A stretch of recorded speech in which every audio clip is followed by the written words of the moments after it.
Sa hearing po kahapon ng komite ni Senator Amy Marcos ay dininay na ni Secretary Remulla na hindi po si PBBM, hindi rin po si Secretary Gibo at si Secretary Anyo yung sinasabing mastermind nung pag-aresto po kay dating Pangulong Rodrigo Duterte. Sino po yung nag-utos sa PNP, especially kay General Torre, para po isagawa yung pag-aresto sa dating Pangulo? Yes. Itanong ko lang po, sino po yung nagsalita, nagsabi ng word na mastermind? Yun po yung binabanggit sa Senate hearing kahapon. So kung hindi po mastermind, tanong ko lang po kasi para zero po yung nag-utos. Ayun na lang po yung word. We have to correct that. May mastermind ba tayo na dinig? Kasi for us, it's medyo negative yung dating.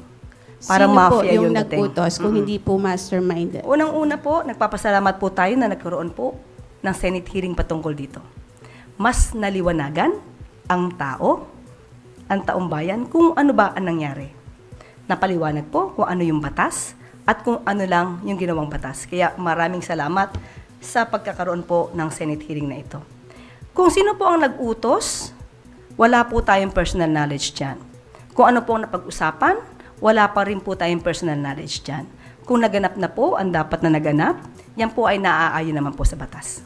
So ibig sabihin po sariling decision po ni General Torre yung lahat ng nangyaring pag-aresto, pagsundo sa NAIA, sa dating Pangulo at sa kanilang grupo?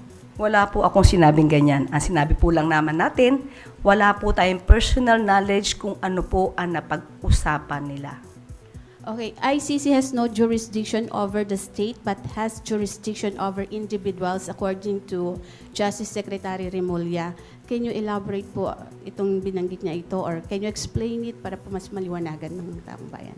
Kasama natin po mamaya si Atty. Joel Butuyan at siya po ang mag-i-explain patungkol po dyan.